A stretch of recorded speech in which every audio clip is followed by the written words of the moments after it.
नमस्ते दोस्तों, चलिए आज की कहानी शुरू करते हैं। बिहारगंज गांव में एक बार फिर चुनाव का माहौल था, पर गांव के किसी भी जानवर के मन में कोई उत्साह नहीं था।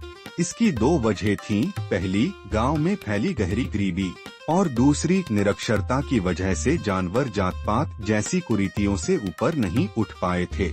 चुनाव का नतीजा पहले से ही तय रहता।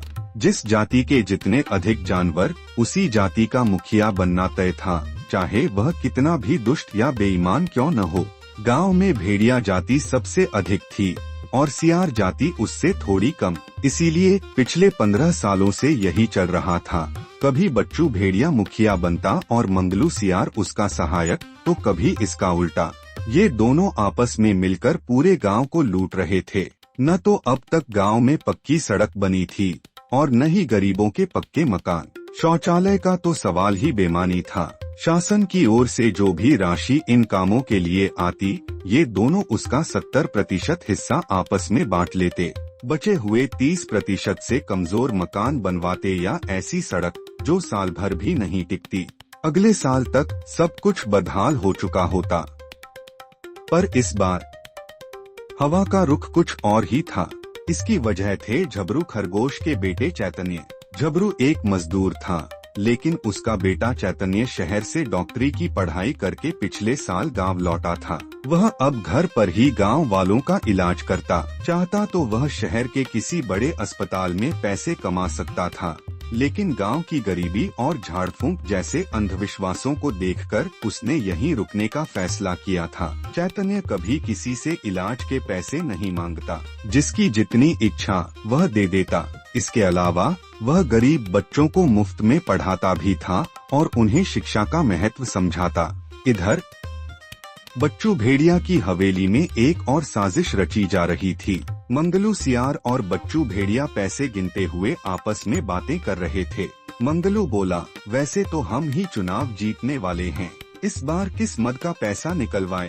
बच्चू भेड़िया बोला, अरे यार, गांव के बाहर जो तालाब है, उसके गहरीकरण के नाम पर हमें बस गांव वालों का दिमाग भटकाने के बारे में सोचना है। मंगलू तपाक से बोला, उसमें क्या बड़ी बात है, उनसे कह देंगे कि आपके सहयोग से गांव में एक बहुत बड़ा मंदिर बनवाने जा रहे हैं।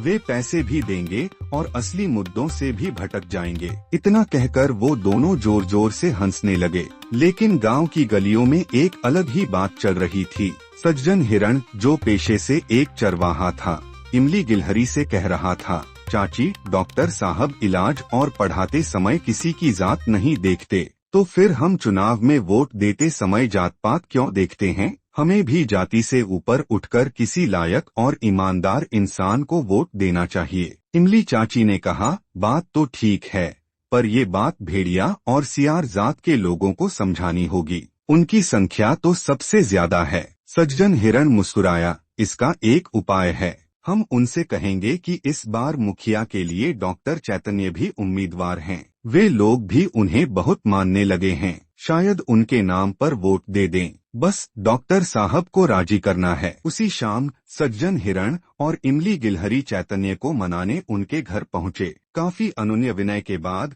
चैतन्य ने हामी भर दी। चैतन्य अपने काम में जुट गया, जबकि बच्चू और मंगलू बेफिक्र घूमते रहे। मतदान के दिन सभी ने अपना मत डाला और उसी शाम परिणाम घोषित हुआ। चैतन्य खरगोश काफी बड़े अंतर से विजयी हुआ। अब वही गांव के नए मुखिया थे। कुछ दिनों बाद इंस्पेक्टर गजराज हाथी गांव आए। वह चैतन्य मुखिया की शिकायत पर आए थे। सरकारी पैसे के गबन और गांव वालों के साथ धोखाधड़ी के आरोप में उन्होंने मंगलू सियार और बच्चू भेड़िया को गिरफ्तार कर लिया। गांव में एक नई उम्मीद की सुबह हुई। कहानी कैसी लगी दोस्तों? यदि पसंद आया तो कृपया लाइक करें और अपने दोस्तों में भी शेयर करें। यदि इस चैनल में नए हैं तो कृपया चैनल को सब्सक्राइब करें। नए अपडेट पाने के लिए बेल आइकन को दबाना मत भूलें। मिलते हैं एक और प्रेरणादायक कहानी के साथ। धन्यवाद।